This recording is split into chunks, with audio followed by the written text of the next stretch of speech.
ที่พังจุดเด่นๆนะเพราะว่าเพิ่มกินนี่นะบอกคำได้ยินหน่อยนึง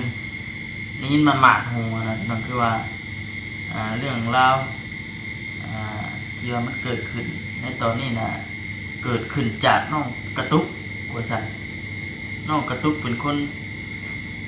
เริ่มต้นเลยกับว่าแม่นะมันมีสีว่าพังน้ำกัน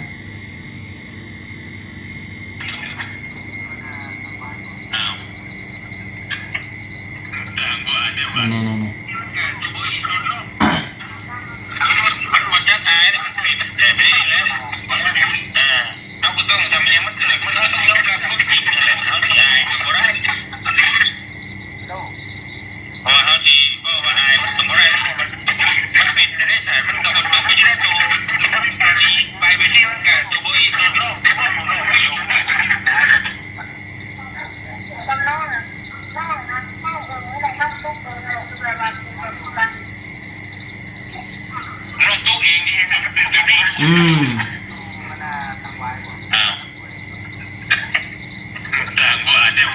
น้องตุ๊กเองคือเหตุการณ์มันเป็นแบบนี้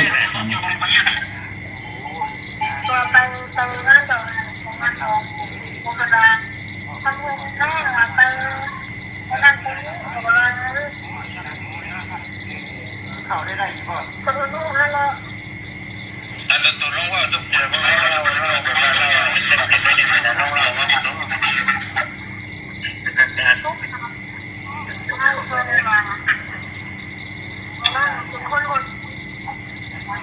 น้องตุ๊กนะว่านะเป็นคนบดีเป็นช่วงที่ไปงานโดม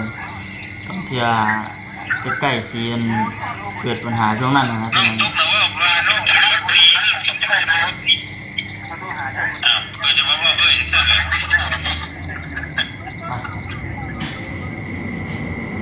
มาต่อกันอีก EP 2น้องเลยออกมานั่งโอ้นั่งลมอยู่ในห้างที่แบบยังไงมีเสียงนิดหน่อยได้เป็นเราเสียงเราพอคิดเพิ่นเบิ่งโทรศัพท์นะก็เลยเห็นคลิปกำลังเดือดกำลังฮอดอยู่แบบนี้ก็หวายทำข้ามกับอดพอล้นขึ้นมาไว้ที่กันที่เราเนาะมาฟังเปิดให้กับ FC ได้ฟังน้ำกันจากจุดที่บ่ครับสิเปิดชูพังเลยคือสิพังตัวนี้พี่น้องเลยตัวที่ว่าทั้งนกแต่เพิ่นเว้าออกมาเต็มปากว่าน้องตุ๊กเป็นต้นเหตุที่ว่าเฮ็ดให้มันเป็นเรื่องเป็นราวนะพี่น้องเพราะว่าคือตอนที่ว่าน้องๆเพิ่นอยู่ร่วมกันตะกี้นะน้องแต่ก็เคยบอกน้องตุ๊กคือกันว่านะแต่ว่าน้องตุ๊กนะบ่ฟังพี่น้องเนาะฟังแต่ทางผัวหลายกลัวว่าจังนะพี่น้องเอ้ย อันนี้คือภายทางน้องแต่เพิ่นได้ยิน เว้าได้คุยสู่ทีมงานทางพี่น้องเนาะหรือว่าสู่ทางไอเตียงละพังพี่น้องเอ้ยเนาะเอาบอกแล้วเลยว่าฉันจะไม่ผิดที่หน้าตัว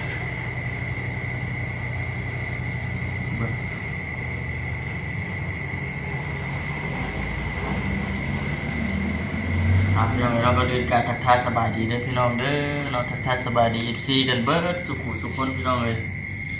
พวกเจอกันดีคือเก่าทักทายสบายดีเด้อน้องทางพ่อแม่พี่น้อง FC อยู่ทางฝั่งลาวเนาะทางคนไทยทางต่างประเทศผมเด้อก็ยินดีต้อนรับเข้าสู่ช่องของบ่าวคำคือเก่าพี่น้องเนาะคือเก่าคือเดิมมื้อนี้ก็สิมาเบิ่งคลิปน้องคลิปมันน้องแต่เพิ่นโทรมานั่นแหละพี่น้องเนาะ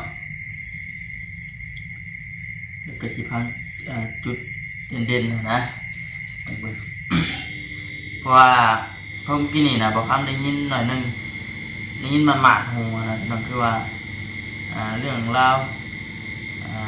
ที่ว่ามันเกิดขึ้นในตอนนี้นะเกิดขึ้นจากน้องกระตุกว่าสั่นน้องกระตุกเป็นคน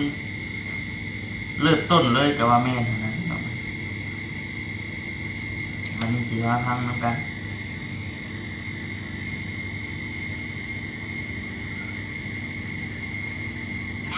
เสียงมันอย่างนี้อยู่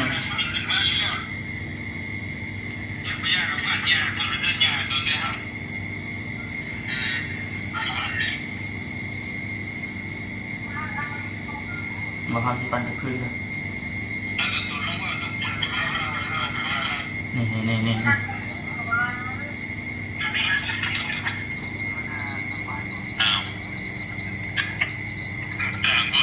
นี่นี่นี่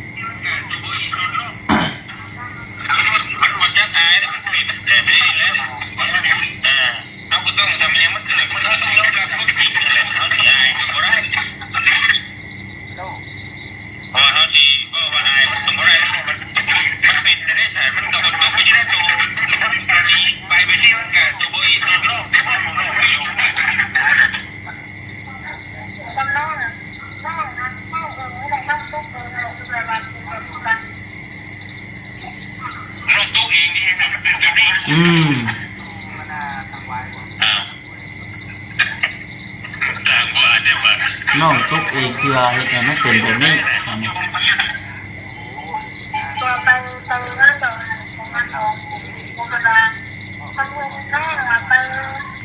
นั่นตรงนี้โบราณเขาได้อีกบ่ก็รู้แล้วล่ะอันตัวลงว่าต้องเจอว่าเรา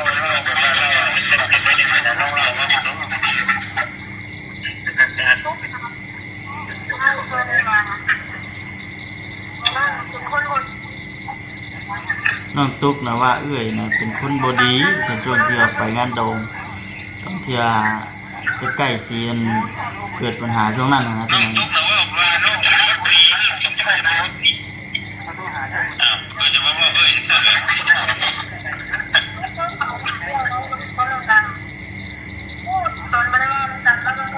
จนไม่รู้ว่าต้องกัน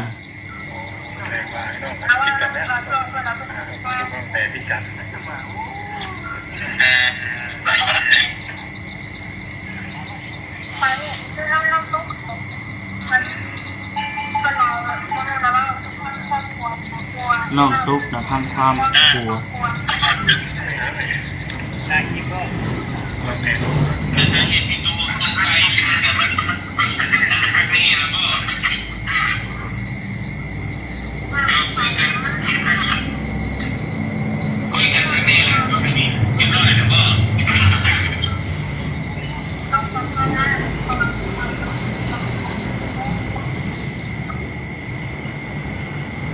นั่นแหละพี่น้องเนาะตามที่ทั้งน้องแต่เป็นได้ออกมาก็คือว่าน้องตุ๊กเป็นตัวสร้างเรื่องของเราในปัจจุบันนี่นะพี่น้องเนาะตะกี้กับน้องคนเดียวเคยบอกเคยยังอยู่น้องแต่เป็นแต่ว่าบุพังเลือกที่สิพังกันผู้เป็นผัวว่าซั่นนะพี่น้องเนาะก็มีแต่ว่าเฮาก็ติดตามเบิ่งพี่น้องเนาะว่าน้องแต่เพิ่นสิกลับมาบ่หรือว่าจังไดถ้าว่าเพิ่นกลับมาเนาะก็ปัญหาตัวนี้ก็คือสิจบพี่น้องเนาะจากที่เฮาได้สังเกตเบิ่งนะถ้าว่าน้องแต่เพิ่นกลับมากับปัญหานี้ก็คือสิจบแต่ว่าสิเป็นจังไดก็บ่ฮู้พี่น้องเนาะเรื่องดินเรื่องดอนตอนยานี่ก็ยังบ่พาว่าไปก่อนนะเพิ่นสิเฮ็ดจังไดเพิ่นสิบิสิเบกจังไดอันนี้ก็ยังบ่ทันได้ทราบแต่ว่ารอมื้อที่ว่าทางน้องแต่เพิ่นกลับมาอีกบ่โดนอีกบ่นานว่าซั่นบางทีได้ยิน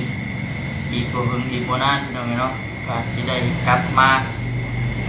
เฮ็ดบุญเฮ็ดทานให้แม่แต่คือสิได้พร้อมกันนี่เลยพี่น้องเนาะมาเว้าเรื่องราวตัวนี้แน่พี่น้องสมมุติว่าเรือนชานดินดอนมอบให้ทางน้องตุ๊กบัดผู้ทัวเพิ่นบ่อยู่บัดก็คือเก่าก่อนน้องตุ๊กเพิ่นสิกล้าอยู่หรือบ่ล่ะพี่น้องเนาะปัญหาตัวนี้ก็เป็นพี่น้องเนาะได้ละพาพายพอจังว่า บางครั้งก็เคยถามทั้งน้องตุ๊กคนนี้เลยพี่น้องเนาะเป็นยังไงว่าซั่นเอ้ยน้องโทรหากันคุยกันอยู่บ่ว่าซั่นบ่ได้เห็นหน้าเห็นตากันไงกินฮอดอยู่บ่ว่าซั่นนะทำบางครั้งก็เคยถามอยู่แต่ว่าทั้งน้องตุ๊กเพิ่นก็มีแต่ว่าบ่เลยบ่กินฮอดที่มีอยู่มีแต่ว่ามีแต่คิดฮอดน้องผู้น้อยน้องเหี่ยน้องตุ๊กน้องติ๊กน้องมิกคิดฮอดแต่น้องติ๊กกับน้องมิกน้องสองคนผู้น้อยนะ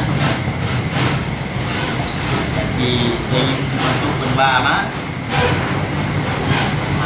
เนาะ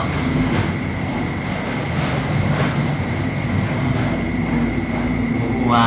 ที่กับว่าคิดเร็วกันเด้มีแต่ว่าแตกลาปลาพายไปข้างนอกเป็นกับเคยบอกว่าพิษห่างพิษเทียงกันกับน้องเตอะไรพี่น้องมีแต่ว่าบริปล่อยออกมาปัญหาเกิดเลยต้องนำแก้แล้วบัดนี้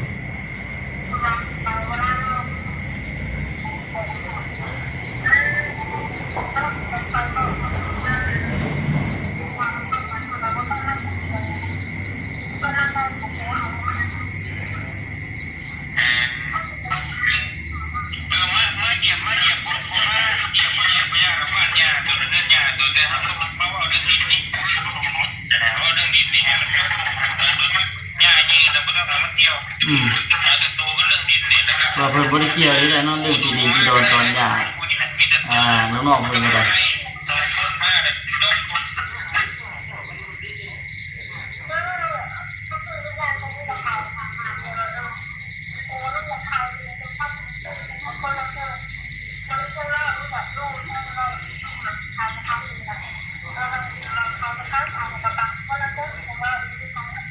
กำลังว่าสินอนน้องกำลังว่าสินอนกินข้าวอิ่มก่อนกินข้าวอิ่มแล้วกำลังว่าสินอนก็เลยออกมาเว้าสักหน่อยนึง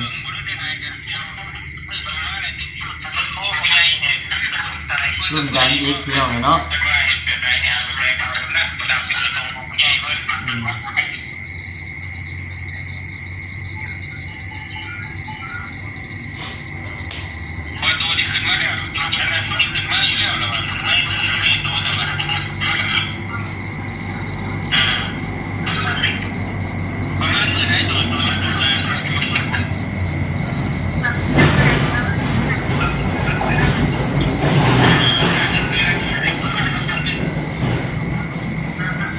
คือทางน้องแต่เนี่ย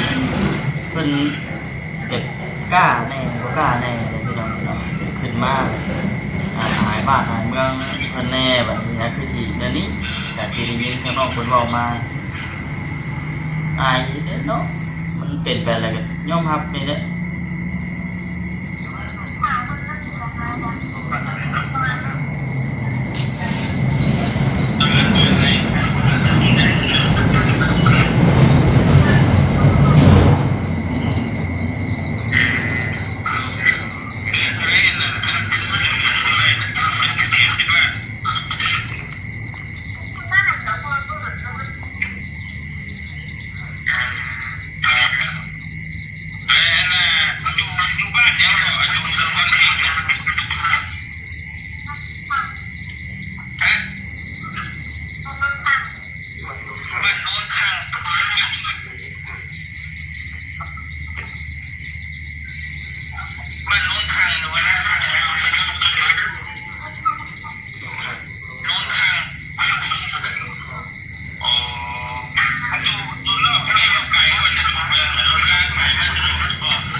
เอกสารที่ดินอยู่ลำโพง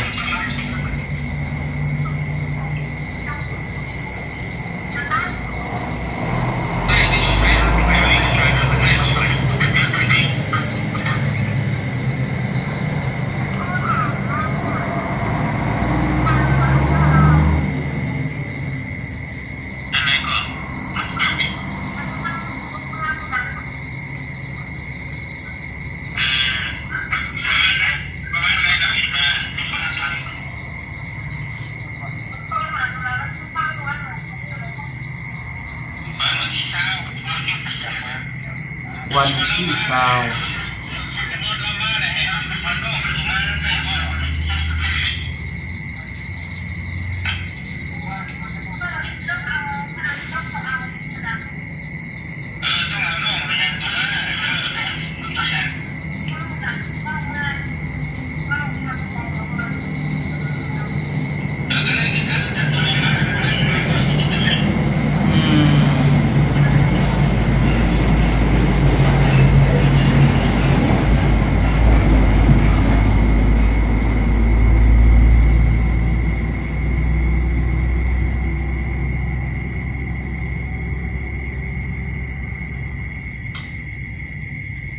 ว่าเดือดอีกแล้วพี่น้องเอ้ยเดือดอีกแล้ว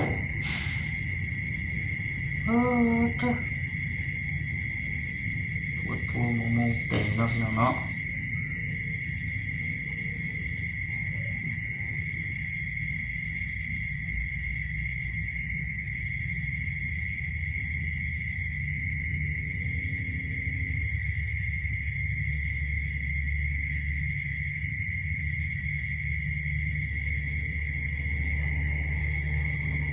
นั่งอยู่ในห้างพี่น้องเนาะ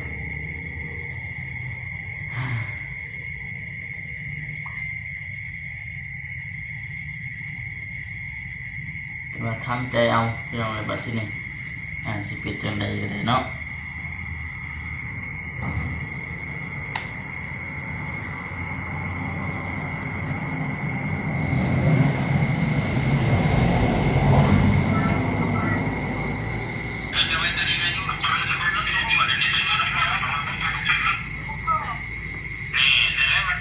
ใบตะดินมันอยู่น้ำพอบ่ใบตะดินมันอยู่น้ำพอมันต้องตุ๊กเกิดว่าใบตะดินใบที่ขายอยู่น้ำน้องแต่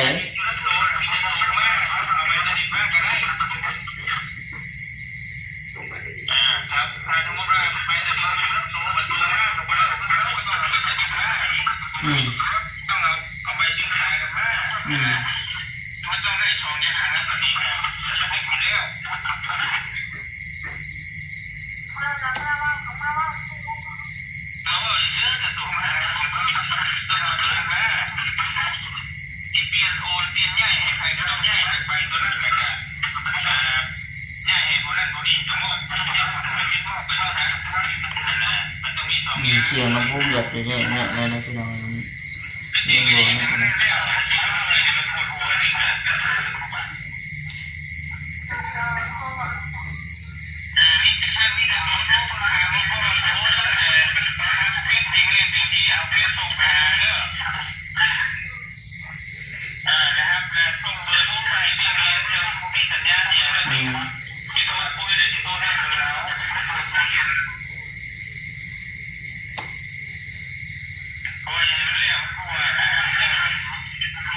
จบไปขึ้นเนาะ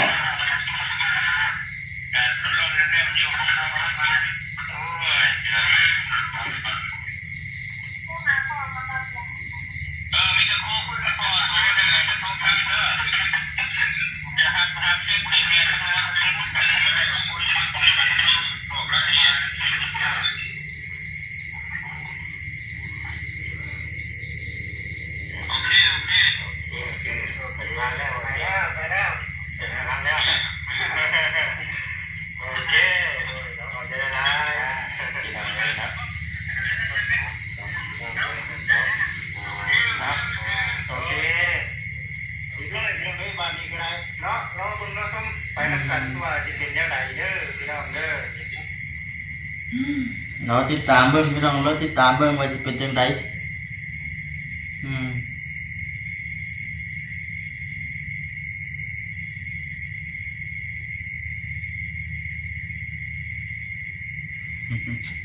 โอเคทางมาทำกับพี่สิจบคลิปก่อนพี่น้องเนี่ยจังไดก็อย่าลืมคอมเมนต์กันเข้ามาพี่น้องเนี่ยเนาะติดตามรับชมเบิ้งแล้วก็อย่าพาโฆษณาโฆษณาของบ่คำไปเด้อพี่น้องเด้อเนาะเข้ามาเบิ่งมาชมแล้วก็ฝากทางพ่อแม่พี่น้องที่เข้ามาเป็นกำลังใจให้ในพี่น้องเนาะอันนี้ก็ทางบ่คำกับขอกล่าวคำว่าสบายดีเด้อสบายดี